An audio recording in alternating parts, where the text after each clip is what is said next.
Hello, happy Thanksgiving. Pastor Carl here. We're going to go on with our ongoing series on Jewish feasts.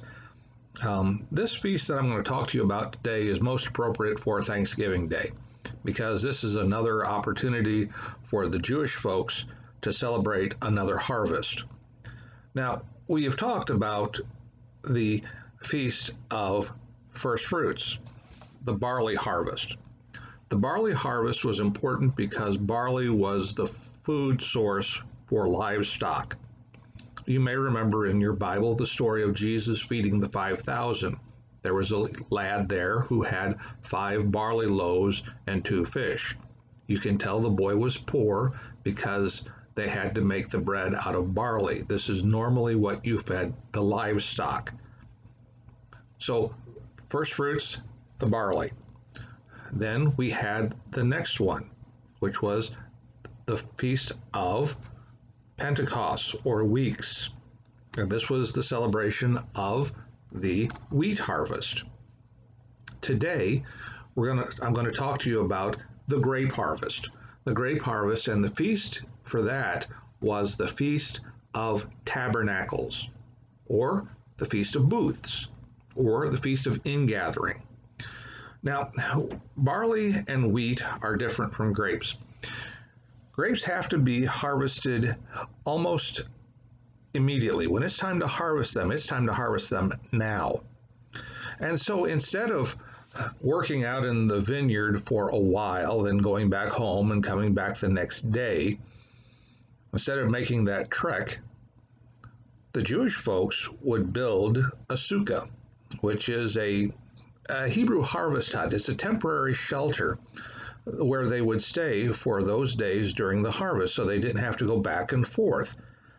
Now, the harvest of the grapes was very important in ancient Israel because they weren't trying to, they had not got to the point where they were pasteurizing grapes yet, because that was done by Dr. Thomas Welch in the 1800s. He was both a British American Methodist minister and a dentist, and he was the one who pasteurized grapes and gave us grape juice and helping communion for years on. For ancient Israel, it was wine. It was absolutely the production of wine. And if we didn't have any wine, we didn't have anything that was really safe to drink then. The quality of the water was iffy. With the wine, grapes being fermented, it killed a lot of the diseases, and it was one of the safe drinks to drink. So the wine harvest was essential.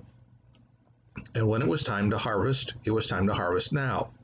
We have this parable of Jesus talking about, why are you standing here in the workplace at the first hour, the 9th hour, the 11th hour, and then paying them all a denarius, the same pay for the whole day. You remember that passage. So we have this festival and celebration of the grape harvest. And so that goes on. But how else does it go on? Well, there's the episode with Jesus on the Mount of Transfiguration. He suddenly encounters Moses, the great lawgiver, and Elijah, the great prophet, because Jesus is the fulfillment of the law and the prophets. And Peter pipes up and says, we should build booths. We should build shelters. Let's stay here. Gee, he is using what he has used many, many times before in his life as he's celebrated the Feast of Ingathering, the Feast of Tabernacles. Now, what does that mean for you and me today? It means, for me at least, it means that we, as followers of Jesus, continue to be ready to work hard and to celebrate that work. Today, we as Americans are celebrating the good things that have happened in our lives and things we're grateful for. Now, right now, I have a 4th grader in my home, and since we're all learning online, I've been learning a lot too. And Mrs. Riddle, I thank you very much for your help. You know, the English who came over didn't have any knowledge of things like turkey. That's a uniquely American, North American bird. Didn't have any turkeys in England. And pumpkin and corn. Those three things helped the first settlers to get through. The other thing I would tell you is that it is a time of thanksgiving.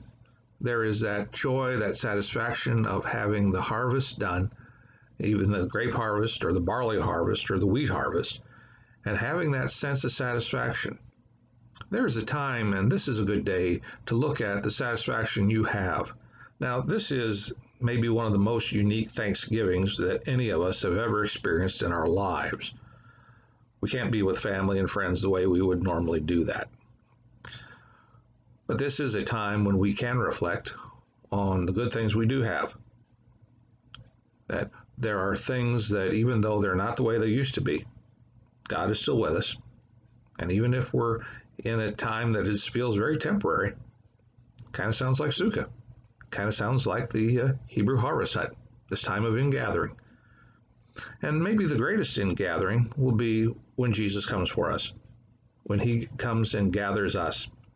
In the old hymn, "Come ye thankful people, come, raise a song of harvest home," there's this last verse. Let me read it to you. And maybe this will be a great way to end Thanksgiving Day for us. "Even so, Lord, quickly come, bring thy final harvest home. Gather thou thy people in, free from sorrow, free from sin. There forever purified, in thy presence to abide. Come with all thine angels come, raise the glorious harvest home." May God help us and guide us on this Thanksgiving Day, and that is something to think about.